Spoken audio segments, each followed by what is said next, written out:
Hey everyone, this is Sean with Bigman Tactical. Out here finishing up SHOT Show 2024. I'm joined by Walt and Austin Proulx, two very close friends of mine, and I wanted to have a conversation with them about getting into competitive shooting. So, start with you. When did you get started, and what made you want to take that step into shooting? So 2011, Father's Day, the local gun store had some flyers for the local shooting group. They were doing IDPA matches. I don't think they were doing much USPSA to start with. It was mostly IDPA, and he decided that it would be just a cool father-son Father's Day trip to go out and see this competition. You were And 13 at the time, right? yeah, yep.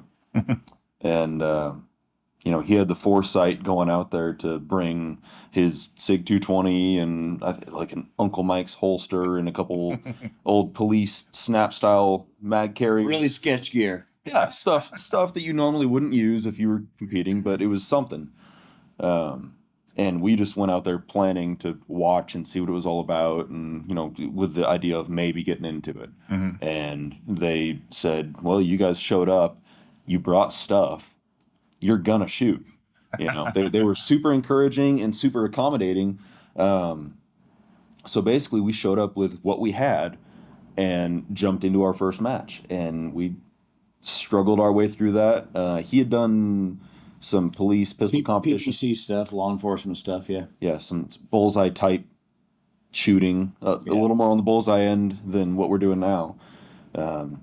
And I was new to it because I was 13. Yeah. I had never done anything like that. I'd shot rifles quite a bit, Okay. but not much with handguns. And they walked us through it, and it was a great experience. So we went back and wound up getting different guns and different gear and kind of just evolving into it.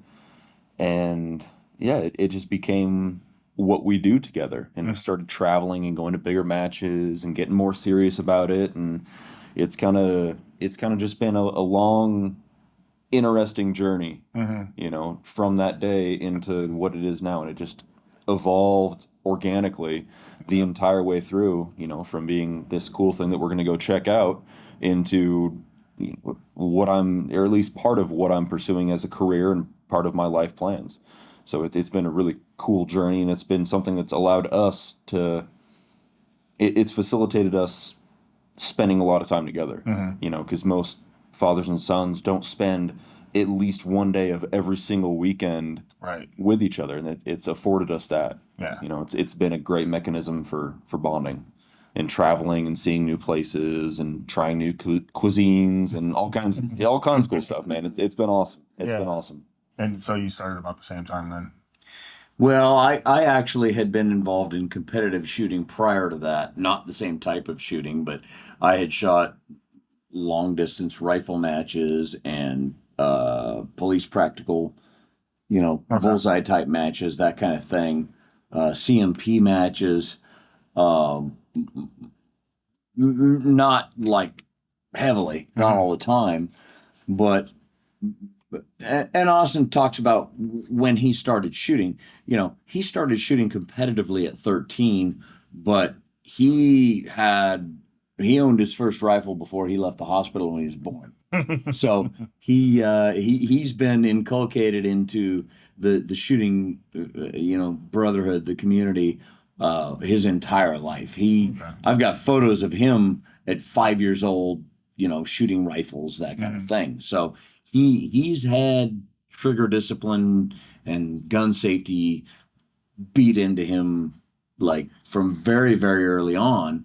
And I long before that, as I mentioned, the PPC stuff and all that.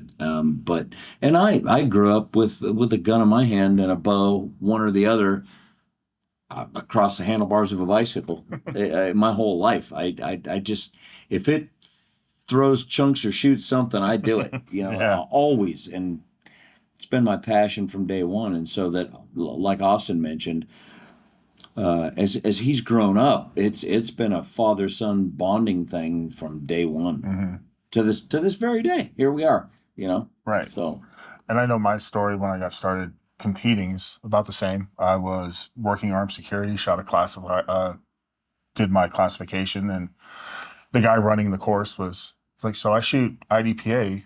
I'm shooting a match this weekend. You want to go check it out?"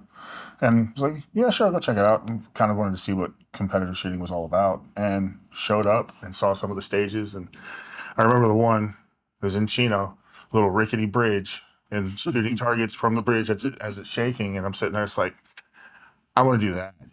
Yeah. And then the very next match, I found it, signed up, and it's hilarious because I signed up my wife completely all for it, knowing I'm super competitive, thinking that because I never do that type of shooting, I wasn't going to finish well and not want to do it anymore. And then actually had a solid finish in my very first match. Came home and she's like, "How'd it go?" I was like, "Actually went pretty well." Hooked. And she Right. looked at me and it's like, "So how'd you do?" It's like, "Well, I finished better than half overall." She was like, "Oh, damn. You're going to keep going, aren't you?" I was like, "Yeah, I am. This is great." And it was lucky for me because it came at a time I was just coming off an injury. So working security, seeing all of that, my mind wasn't right. And so then I found the range, and that became therapy. And then as I started shooting more, I started actually talking to people and then meeting good friends, and met you guys that first year. And then the therapy turned into bonds that go past states. The fellowship is an amazing thing. isn't it? Exactly. And it was the same thing like with you. Everyone coming in, being very encouraging. I remember showing up. So, "Oh, have you ever done this before?" I said, "No, I kind of want to check it out." It's like, "Follow me. Let me show you what we're doing." And Use my stuff. yeah, and everyone, I'm sitting there like, I'm just going to stand back and kind of watch. And then I remember I had one guy that I'd never met before grab me by the shirt. It's like, "No, you need to see it from up here," and drag me to the front while they were doing stage playing. And it's like, "Oh, okay, so this is what we're doing here." And then ever since, I mean, I found a master that I kind of followed the first few months, and he mentored me more than I can explain, and got me really to where it's like, yeah, this is something I want to do. Yeah. And then getting to travel, getting to meet you guys, getting to meet guys up in like Sacramento and all of that. It's a family away from family. You develop, as we call, regional families. Mhm. Like we can go shoot a Texas match or an Arkansas match or a Florida match or a California match or a New Mexico match, and the people that don't really travel outside that region much, they're that regional family when Yeah. we go there. But we see all of them at those regions, and then some certain number of them Mhm. when we go like to a national event, we'll see little pieces of all the different families Exactly. come together at nationals, and it truly is a family, like you say. It really is. And I mean, you guys, anytime I had questions I had to ask, anytime I wanted advice, is, "Oh yeah, let's go, let's sit down, let's go through this." And it's an aspect of our community that I think is missed in general society. Agreed.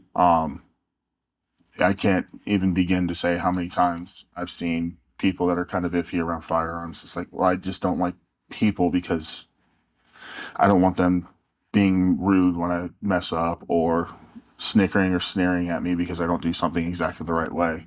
And the first thing I do is like, come with me to an IDPA match. Come see a match. Come see what our community actually is. Now, don't get me wrong. You have those outliers, and there's always going to be Oh yeah. pains, but generally, it's like, come and watch, ask questions. Because I guarantee, if you don't ask questions, they're going to come up to you asking you what you don't know, and then you're going to have a tail the rest of the time. Yep.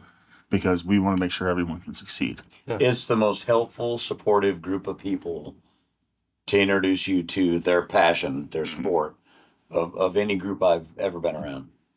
I completely agree. Well, and I know you've done it, and I've literally lent my gun to direct competitors Mm-hmm. to finish a match. Like people that have a chance of beating me, I'm like, here's my stuff. Here's my gun. Nobody has a chance of beating you anymore. Here's my stuff and my gun. You know, just so you're able. Those to days are finish. gone. And I lucked into seeing that my first nationals when I met you guys. Yeah. So it was already like, I meet you guys, you're wearing factory shirts, and it's like, oh, cool, look at those guys. I want to be like that when I grow up. And get to come up to you guys. It's like, "Hey, I'm Sean. How you guys doing?" And then you stop, shake hands, and introduce yourself. And then we have a conversation. And you guys are shooting, so it's like, okay, I'm done bugging you. Go.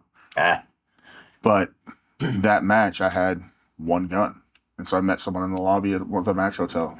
It's like, oh, so what are you shooting? Oh, I got this 1911. What's your backup? My what? I was like, I've got one gun because these things cost money and I don't have it. And he looks at me, no, you gotta have a backup gun. I was like, well, I'm sorry. And he looked at me, he's like, wait, you're shooting all day tomorrow? I'm like, yeah. Meet you at the range. And it was funny because it was actually right after that is when I met you guys, but he shows up with a Wilson Combat X-Tac and plops the bag down in front of me. He's like, if you need it, use it. If you use it, clean it. You can find me in the lobby. Yeah. And so I open it and I see that it's a Wilson Combat. And when I look back, he's gone. It's like, you left me with this gun? Like, no. Interestingly, we both, shoot professionally for Wilson Combat, as you know, and I've loaned my guns to shooters multiple times, either for failures or because they want to shoot a division that they didn't actually have a gun for, and I just said, "Oh yeah, here, I'll bring you one."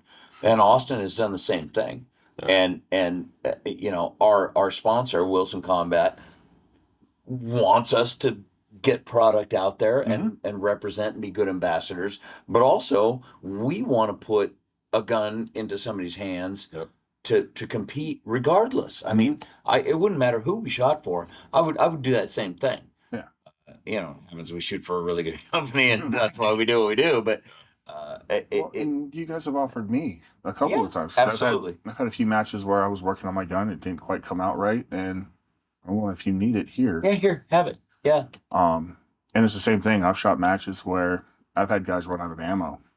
Yep. And it's like, and I got 100. Here you go. Well, and I look at him, it's like, well, I'm shooting like crap today. You have a chance of doing something here and give them my ammo. And I've done that a couple of times where I've gotten to the last stage and I'm a magazine short to finish the stage. Oh, really? And it's like, and then he goes and blows everything up, kills the stage, and ends up going home with a plaque. And it's like, that's why it's worth it. Yeah. There you go. It's like, I mean, I'm sorry I run factory 230 grain, so if you're reloading, like, get ready. But you're gonna feel it. Yeah, but it's like, you have a chance to do something. Yeah. I'm not gonna be the reason you can't. Yeah. And just knowing, and like after the match, he comes with his plaque, shakes my hand, gives me a hug, and it's like, dude, thank you. And it's, no, like, this is what we're here for. Yeah. Yep. Back to the family thing, right? Yeah. Yeah, I want you to succeed every much as you want me to succeed. Yep. Yeah. So. Well, and if I beat someone, I don't want to beat them because they ran out of ammo or because their gun broke. Exactly. Like, I want to beat them because they showed up and did their best, and I showed up and did my best. And the person that deserved to win won, not the person that ran out of ammo or had their gun break lost. Exactly, and that's the thing I love. Direct competitors, you go in a stage plan. It's like, what are you going to do over here? Yeah. Tell you I'm going to run it this way. You could probably cut half a second if you do this right here. Oh, damn, that'll work. Let's see who does it faster. Yeah. We absolutely share with each other, and it's pretty rare that you'll see, at least in this sport, IDPA, it's pretty rare that you'll see a high-level competitor who won't, bounce stage plan ideas off of their direct competitors, and at least get their thoughts on, hey, I'm going to shoot it this way or whatever. It's pretty rare that you see them gaming it to the point where they'll say, oh, I'm going to do this, trying to bait somebody else into doing something stupid. Yeah. That kind of person ends up really getting relegated to, kind of ostracized from the clan, if you will. I've seen that happen twice in the, I think, 8 years I've been doing this now. Yeah. And after that one match, I never saw him again. Yep. Right. Yeah. And, super infrequent. Yeah. Yeah. What few unpersonable people there are, usually you can tell because there's no one talking to them. They get run off pretty quick. Yeah, they do. Yeah.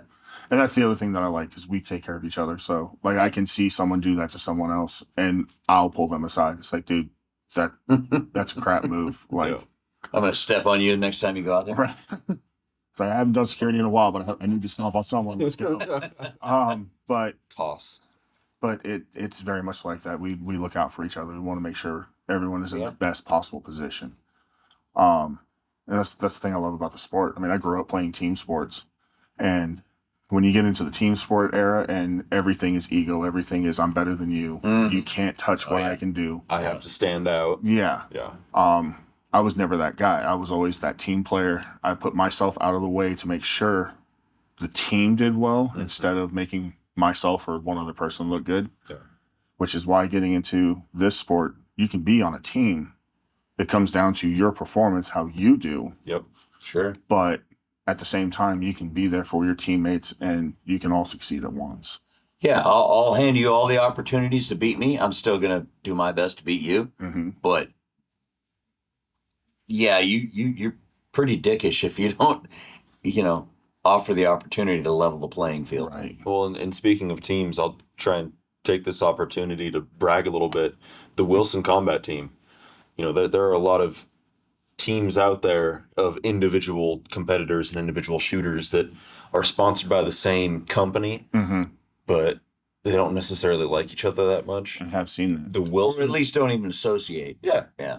The Wilson team is truly a family, and I'm blessed to be a part of that and have been a part of that since I was 17. Yeah. And I've gotten the chance to be mentored by incredible, moguls of the sport. Absolutely. From a young age. Yeah. And we all coordinate on dinners with each other. We, coordinate on what Jersey colors. Yeah, what jerseys we're going to wear, so we all show up matching, and who's going to shoot what division at nationals and all that stuff, Yeah. So We're friends off the court. Yeah. yeah, truly a good group of people. And I was very lucky and extremely honored when you invited me over after one of the Rocky Mountain matches to come and actually experience that team environment. Did you come chill out at the house? I did. Was that at my house? Yep. Yeah, you came for one of the post-match barbecues. Yeah. Yep. Yeah, that we do that all the time, man. That was at the point where, like we had talked, I get to see you guys every time we shoot together, come shake hands, get hugs. That was the first time that I actually got to partake in anything with you guys off of the range. Yeah. So like that night for me is probably still at the top of my highlights for the time that I've competed, and it has nothing to do with the range. Dude, Cool, man. But we were glad to have you. Yeah, I can't. Everyone put that feeling out. I came in, saw you guys, got hugs, and then everyone else on the Wilson team came up. It's like, oh man, it's nice to see you. I'm happy you're here. You want a beer? It's a beer and a steak. Yeah. all great people. Yeah, Great and people. it's so every time, and everyone on the team that I talk to, like I go and see Pat, I go and see even Mike, I go and shake his hand, give him a hug, see how he's doing. It's like, hope everything goes well. Good He's a luck. real person. He is. Most people don't know that. He's actually human. He seems like the Terminator. Yeah, 100%. Robot with human skin. Yeah. Mike Seeklander has a heart, guys. A heart. real human. Heart and Real human. brain. And he might crush my skull for saying this, but he's a real person. With real emotions. But everyone on the team, it was always welcoming. When I go and talk to them. And like I said, that night, being able to come and actually see how you guys are off the range, seeing how close-knit you guys really are, it was that night, and it's kind of why I give you guys crap when I see you. It's like, so when am I going to get my jersey? Because I want to be a part of that. And then it took me a little while to realize that even without that, I can honestly feel like I'm a part of it. Yeah, you're in it. Because, like I said, you guys have become family. Like, I will quit a job if they say I can't make it to that match. It's a great group. The jerseys are just fabric, man. Oh yeah, The people are what make it. exactly. Yeah, we love the brand that we represent, and it's truly, Wilson Combat is truly a great organization to be a part of. Mm-hmm. But the fact that the team that got assembled is so unique in the shooting sports is part happenstance, but part dedication to the brand, and we all just gravitated as a tremendous family. Yeah. All of us. I mean, everybody that's on the team is like really close. Mm-hmm. A lot of it is just a bunch of rednecks who like guns. Well, yeah, right. But and then once I made that realization, it's like, okay, so I go and I start talking to more people and like meeting Mills. it's the same thing every time I see him. It's smile. Hey man, how you doing? Handshake and a hug. Yeah, he's a great dude. And it's Yeah. instantly, I feel like I'm not that little outcast that kind of jumped in late in life to go and run with all these kids. But I jumped in. People could tell that I'm putting in the work. And so now I finally got accepted into the community. Yeah. And that in the end is probably the most important thing. That and you drop names and, that makes you friends for sure. Yeah. Yeah. It's like, I know the giant guy running around, the grizzly bear that showed up. So. We have a Sasquatch on our squad this year, so, Yeah. Well, it's like when they wouldn't let you upstairs. I was like, is it because he's big and scary? Is that why? He told me that. Did he? He said he was going to. Good. Yeah, he actually told me that one. That was great. But it's like I can't even explain it. Like I can go through, have my day job, work every day, do whatever I have to, and it's not as fulfilling as when I finally get onto the range with the people that I enjoy being around. Yeah. And it is probably something, and you guys know we kind of had the conversation in the last match we shot together. I'm always hurting myself. Notice that. Yeah. you're all jacked up in some Yeah, way. I feel like saying, okay, what's the injury list today? He did that to me on Saturday. Well, yeah, It's like, great, jinxed me already. I actually come in feeling okay. That was the funny part. You asked me that, like I was actually feeling good, and then I pulled my groin the first stage, and it's like, here we go. Yeah, when we went upstairs, I was like, how's your ankle? Yeah. Part of being a giant human. You're a large man that does small man activities. Right. Yeah. That was- Starting and stopping and moving fast. That was the fun part. I was talking to a few people, and it's like everyone looks at me and they see how big I am, and they think I'm not fast. It's like the funny part is going fast isn't the problem. Stopping down. once I go fast is. Slowing all that crap down. Because Right. buddy moves. Moves good. But it's cool because now I'm actually opening up and branching out and meeting people, and I'm getting to the point where I go and shoot at Phoenix, rod and gun, go to my local club, and people I've never seen. You must be Big Sean. I was like, well, how the hell do you know who I am? No, Like, when Big Sean shows up, the earth will shake, motherfucker. You'll know. but it's nice because it's gotten to that point where, like I said, I finally feel like I belong, and Yeah. I think one of the things that I try and bring into anyone I bring into the sport to mentor or anyone I talk to about trying to join, it's put in the work. People will see it. If people see you want to put in the work, they are going to go out of their way to help you get there. Absolutely. Yeah. Yeah. Be a student. I mean, show up and show interest in learning the sport and figuring out the same puzzles that we're all trying to figure out. Yeah. We're all here in the same pursuit of the same goal, Mhm. and that's improving all the time. Yeah. I've gone pretty far in this, and I'm always trying to do better. There's no such thing as a perfect stage. I've shot some really good stages, Mhm. but I have never shot a perfect stage. I've never shot a perfect match. It doesn't exist. So we're all here kind of chasing the same dragon, right? Right. And you see someone else catch that same fire that you've got, Mm-hmm. and you want to help them along. Exactly. What's the best me I can be at this match Yeah. this week? Let's all chase the same addiction together, Yeah, so I don't exactly. feel so bad about spending a bunch of money to put holes in cardboard, right? Yeah, exactly. And I can say it is honestly amazing when you can see the look in someone's eye when they're brand new. You start talking to them about a stage plan, and they see something that you, who've been doing it for years, missed. Mm-hmm. Yeah, when they figure out a piece of the puzzle. Yeah, It's- and then yeah. it's like, well, what about this? Yeah. Oh, damn. Oh, that's what I'm doing. Screw it. Like, let's go. And then they can That's a great idea. and Yeah. then they can subconsciously put a little pin on the Exactly. shoulder, man. Yeah, because we all remember that first feeling of that, Yeah. and that's one of the favorite parts about instructing now is just finding someone when they get that little light bulb moment. Mm-hmm. Something finally clicks for them, and it might be something that they've been running circles around for years. Yeah. Give them one nugget. Finally get it, Mm-hmm. and they're like, "Oh my god, that was what I've been missing." Mm-hmm. Yes. And then it's great because it's like, that's what I've been missing. Holy crap. It's like, Yeah. hold up. That was super easy.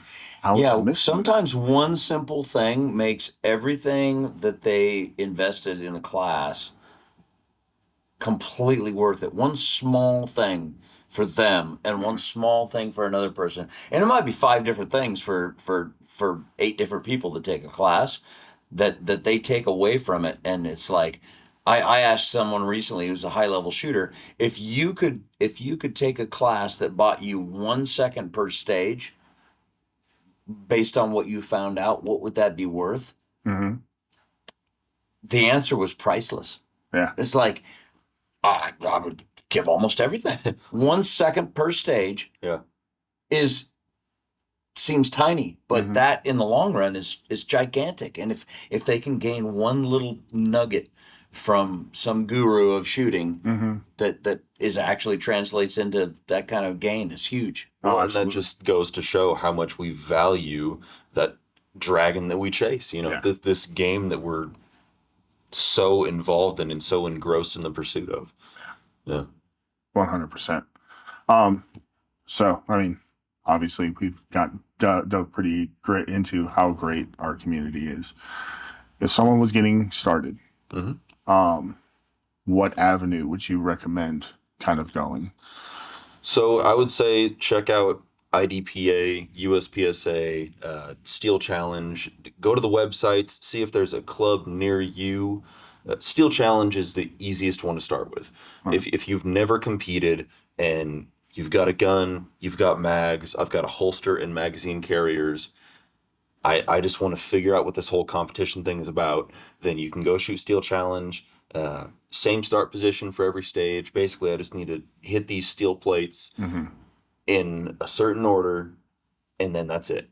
And it teaches you the safety rules, the procedures, learning to shoot under time pressure, you know, on a shot timer, kind of just the general feel for what handgun competition is like.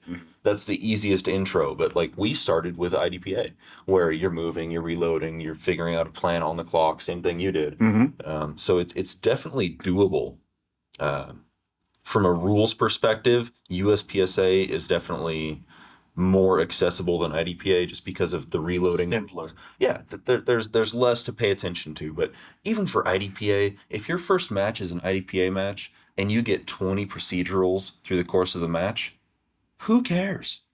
You added a bunch of time to your score, but as long as you can get through the match safely and not get disqualified, who cares? Right. See, you got a bunch of procedurals. You learn 3 seconds. Yeah, they're 3 seconds apiece.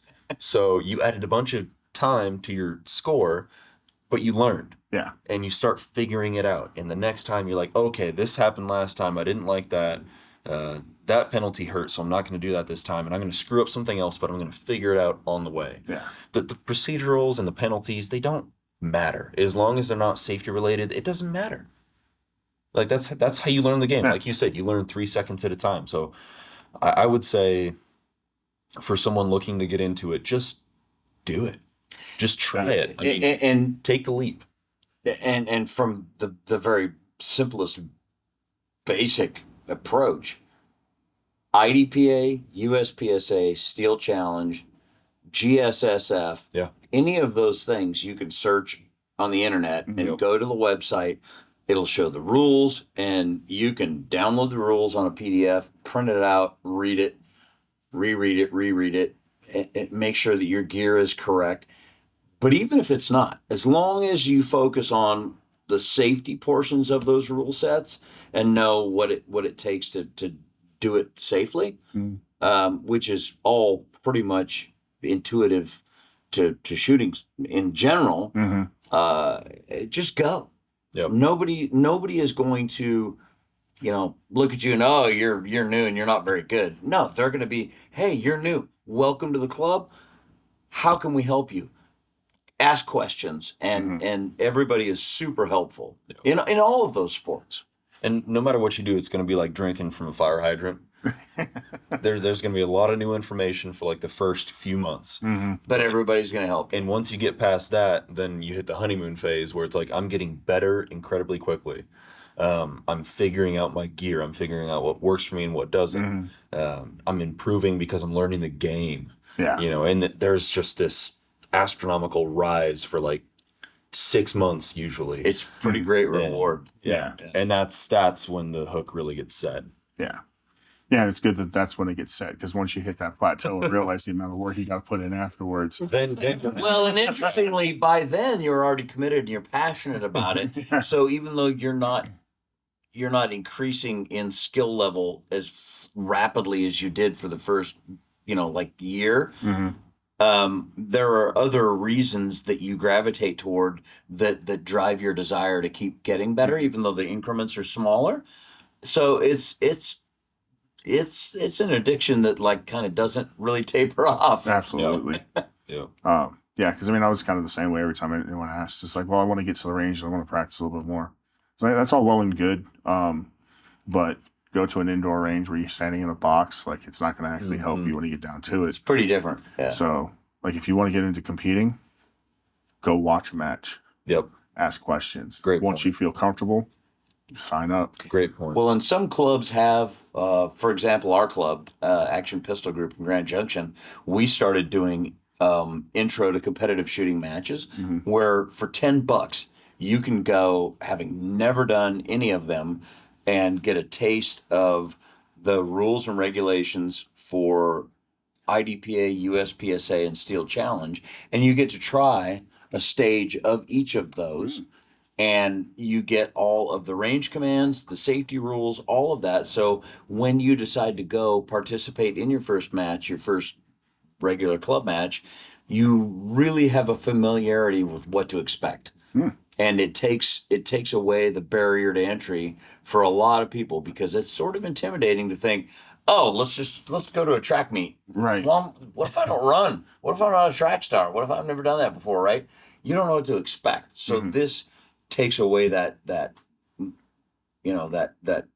concern about not knowing what to do. That's actually a really good idea that ideally would be seen Absolutely. everywhere. It would be Any great. club that doesn't already do it, I mean, I would say Action Pistol Group in Grand Junction, Colorado. You can Google that. We would share the entire curriculum that we do and how we do it, because it's not proprietary information. We want everybody to do it. So. Yeah, and a lot of people have apprehension about, I'm not good enough to compete, or they won't go to big matches, big sanction matches, because I'm not good enough for that. There are skill classes for a reason, and we were all new at one point. Every person on the entire spectrum of the skill level had their first match where they showed up and didn't know a dang thing about what they were doing, and they fumbled around and stumbled over themselves, and we were all new once. I like to say, as long as you can be safe, you are skilled enough to shoot the biggest match that they'll allow you to enter. Absolutely. Yeah. Yeah, and I remember my first nationals. Like, I went into it, I wasn't looking at placing, I wasn't looking at speeding through any certain stage. My only goal was to not DQ and finish the match. Yeah, just be there. So it was like, if I can go, I'll see what it's like on that stage, run through the matches, and if it feels good, push it a little bit harder. But ultimately, it was to get the experience and to be able to finish the match. Yeah, perfect. And then the next one was, okay, no DQ this match. Let's see if I can go with less points down. And then increments up to where it's, okay, I see this nice little easy section of the stage. That looks dumb. I'm going to try it. Yeah. Yeah. Risk and reward. Yeah, where can I push? Yeah. Yeah. And I know for me personally, that was kind of what led to the big jumps that I had when I started. It was, okay, I know my safe speed. It's like, okay, speed up a little bit. Like, because when I started, I was injured, so I wasn't allowed to run. Right. So I had to figure out everything else to catch up to everyone while I was walking to position to position. So when I got to the point where I was still finishing middle of the pack overall without being able to run, it's like, okay, I got this speed up. Now I can get the footwork added into it. And okay, let's go have fun. Now it's time to go. And then, like, for me, it was hard because, and I know you two saw it for a while, I put too much stress on myself for performance. Oh, yeah, you did. Yeah. And it was always hilarious because, like, when I got my bump to expert, I had an absolute horrible first day. I don't think I had a stage that was less than 50 seconds at the Western. And so went back to the hotel. I was like, well, okay, that idea's gone. okay, we're gonna go fast. Well, let's just go fast. Like, and then second day pushed it, went, and I don't know, that switch clicked, and suddenly I went from absolutely horrible, I'm gonna finish dead last overall, to I won my class and I got bumped. Mm-hmm. And it's that moment, that switch, that once that hits, that's a whole nother game. Yep. So, and I love seeing when everyone else can get to that point and see that moment, that switch flips. Like, Oh yeah, you can celebrate those milestones with the rest of your family when they achieve that too. Mhm. Yeah. but yeah, no. So that's the biggest thing. But and then like this, sitting down, we're in Vegas. SHOT Show's just Yeah, finishing. here in Las Vegas talking about shooting stuff. It's been a long week. I know we're all tired, and here we are because I want to get it out there to all of you. Get into the shooting sports. If you enjoy being around firearms, you're going to love the people you meet if you do this. Yep. And these are two examples of that. So Pretty much. thank you for giving me brother. time. Yeah. Thank you for sitting down. Always a pleasure, man. It's always a pleasure. Keep in touch. Keep tuned. Have some more videos coming out from SHOT Show in the next couple of weeks. Get out, go shoot, be safe, have fun. I'll see you guys next time.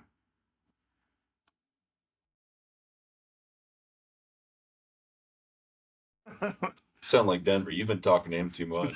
Damn right. Or he's been talking to me. Pretty man. Pretty man. Well, cool. No, I remember when I hit that like rough patch when I was competing, and you remember Lance Boland? Mm-hmm. Yeah. His advice to me was,